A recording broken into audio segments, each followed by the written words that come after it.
मलिक ने बताया। आज ये नया दावा किया है, ट्विटर पे ही किया होगा, ट्विटर पे ही किया होगा, प्रेस कॉन्फ्रेंस लेकर। उनके पास सबूत है, अज्ञात पेपर आ जाते हैं, अननोन पेपर्स आ जाते हैं।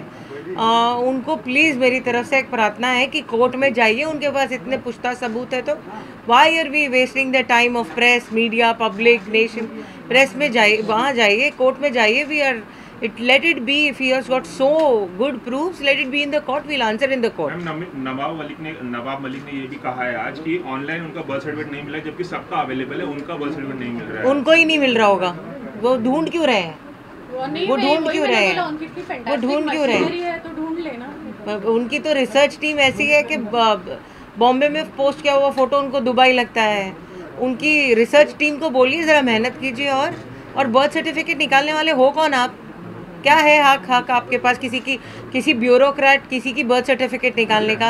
आप क्यों निकाल रहे हो उनकी बर्थ सर्टिफिकेट? आपकी किसी ने निकाला है?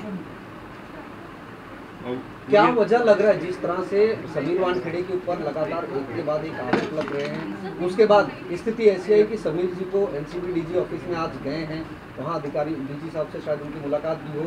जिस तरह से परिवार आपको क्या आप कहना चाहेंगे, परिवार को भी इस वजह से कहीं ना कहीं कोई परेशानी है, डर है, कोई थ्रेट है, और वजह क्या है? डर और थ्रेट्स तो है। आज देखिए कि हमारे काम क्या हैं और हम किस लेवल पे आके आप लोगों से बात करें। हमने तो आपको नहीं बुलाया था, ये तो नवाब जी का काम है। हम हमारे काम हम काम करते हैं, हम वर्किंग लेडीज़ हैं।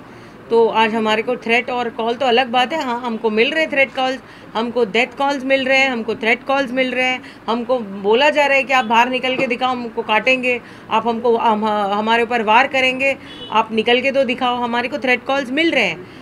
वी हैव रजिस्टर्ड इट, लेकिन शायद कोई समझ नहीं पा रहा है इस बात को।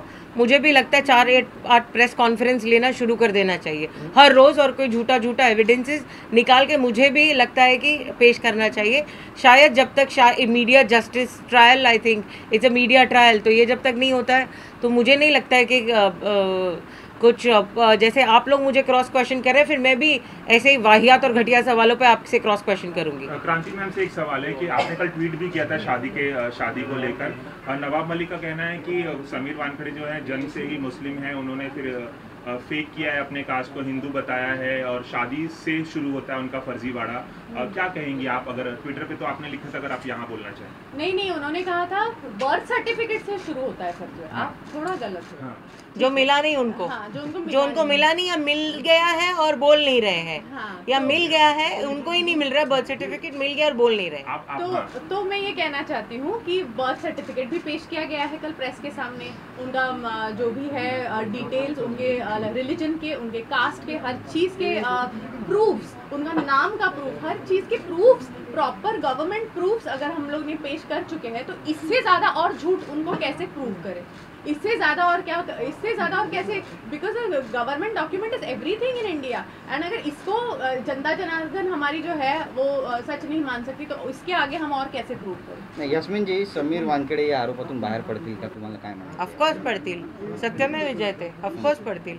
We are right, we are true, and हमेशा जस्टिस की जीत होती है। Believe in the constitution, I am a constitutional person myself. If we don't believe in the justice, who will believe in the तुम्हाला justice? धमकी येतात असं तुम्ही म्हटलेलं आहे, याबद्दल तुम्ही पोलीस ठाण्यामध्ये गेला आहात का? तक्रार केली आहे का? कायद्याची मदत आतापर्यंत गेली नाही आहे मी, पण आम्ही हे जाणार।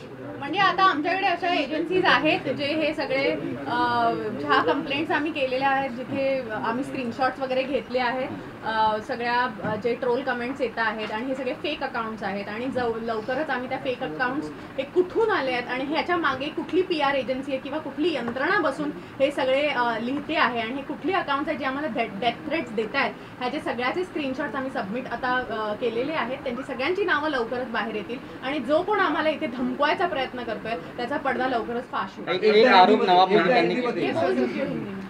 आरोप नवाब मलिकांनी केला, तो असा होता की मालदीव्समध्ये, दुबईमध्ये बॉलिवूड मधले जे ड्रग्स नेक्सस मध्ये अडकलेले आहेत त्यांच्याकडून वसुली होत होती, आणि त्याच्या माध्यम जे होत्या बॉलीवुड की कौन लोग थे वहाँ पर? हमको भी बताओ कौन लोग थे तभी? नवाब मलिक जी को ये मालूम है, वो कर रहे थे ड्रग रैकेट। कौन लोग थे वहाँ पर? हमको तो नहीं पता कौन थे, और हम दोनों साथ में भी नहीं गए थे, तो कौन थे वहाँ पर? आपको मालूम होगा, हमको नहीं पता है। हम लोगों को तो एक भी सेलिब्रिटी नहीं दिखी वैसे, और गए कौन थे वो हमें नवाब मलिक जी बताएं, प्रूफ के साथ बताएं, और जो भी बकवास करते हैं वो प्रूफ के साथ बताएं। नाही, होतंय काय माहितीये, हे खूपच असं खूप म्हणजे आय एम सॉरी, आजकाल बायका पण अशा वागत नाहीत, किंवा आजकाल ज्या आपल्या लेडीज आहेत त्या पण खूप पुढारलेल्या आहेत, पण इट इज अ व्हेरी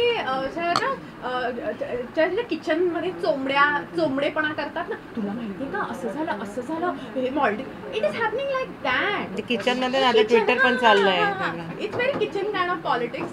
तो आई थिंक इससे थोड़ा अभी ऊपर आ जाना चाहिए, क्योंकि अगर वो बोलते हैं कि नहीं मॉलडीव्स में ना बॉलीवुड सेलिब्रिटीज थे, तो कौन थे सेलिब्रिटीज आपको पता है? एक ट्विटर आपको मिला है तो उसके ऊपर आप कुछ भी लिख रहे हो, ये ऐसा नहीं चलता है ना, कल को कोई भी उठ के कुछ भी लिखे, and specially when you are such a respected personality, we respect you, so please उस चीज का रिस्पेक्ट रखिए और ऐसी चीजें ना डालें।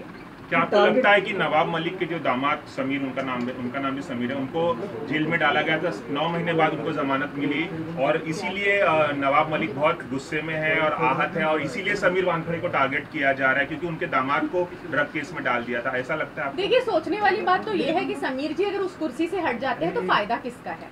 तो अभी हम सारे इन्फ्लुएंशियल लोगों की लिस्ट निकाल लेते हैं कि अगर वो वहाँ से हटते हैं तो किस किस का फायदा होने वाला है, और क्योंकि ये छोटे मोटे पेडलरों का, गरीब लोगों का तो काम है नहीं, ये तो इसके लिए पूरी मशीनरी लगती है, इसके लिए पैसा लगता है भाई, इन्वेस्टिगेटिव टीम लगाओ, इनके पीछे इनका बर्थ सर्टिफिकेट निकालो, इनका ये करो, एक प्राइवेट डिटेक्टिव को पैसे लगते हैं, इन सारी चीजों को बहुत पैसे लगते हैं। तो अगर इतना पैसा इन्वेस्ट करने के लिए कोई रेडी है, इसका मतलब उसका बहुत बड़ा फायदा है अगर समीर वानखेड़े उस कुर्सी से हट जाते हैं तो आप थोड़ा अभी कॉमन सेंस लगाइए, दिमाग लगाइए, रिसर्च। मुझे भी आज सुबह में पता चला कि पेड लॉबी है इनकी, पेड लॉबी। हमको जानना है कि पेड लॉबी किसकी, आपके माध्यम से कि किसकी पेड लॉबी, हमको जानना है ये पेड लॉबी है। कौन ये सब करा रहा है? मुझे नहीं पता, हम आपसे पूछ रहे हैं कि जैसे एक प्रेस कॉन्फ्रेंस मैं तो नहीं रख सकती, ये भी नहीं रख सकते, लेकिन मेरे को पूछना है कि उनकी पेड लॉबी कौन सी है, मुझे पूछना है। हाँ, मतलब कि इतना आउट ऑफ द वे जाके, मतलब अगर किसी को कंपनी को हायर करते हैं जो ट्रोल करने में बिजी है, कि भाई इनको सिर्फ ना सुबह से उठ के तुम ट्रोल करो,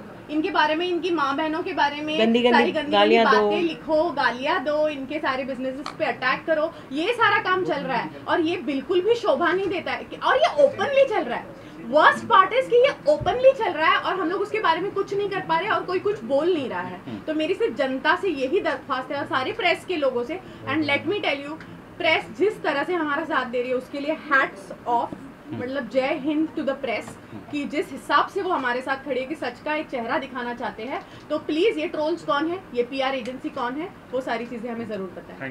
एक शेवटचा प्रश्न मराठीमध्ये की पुढचं पाऊल तुमचं काय असणार यांच्या वडिलांनी काही कागदपत्र पुढे ठेवली मीडिया समोर, मात्र नवाब मलिक यांनी आरोप केला त्यात बर्थ सर्टिफिकेट नव्हतं, तुम्ही त्यांचं बर्थ सर्टिफिकेट दाखवणार आहात? नहीं, त्यांनी त्यांचं बर्थ सर्टिफिकेट हम लोगों को लगेगा कि वही निकालेंगे, लेकिन वो भी फेल हो गए। मैंने दाखवलं ना काल, we showed everything was there.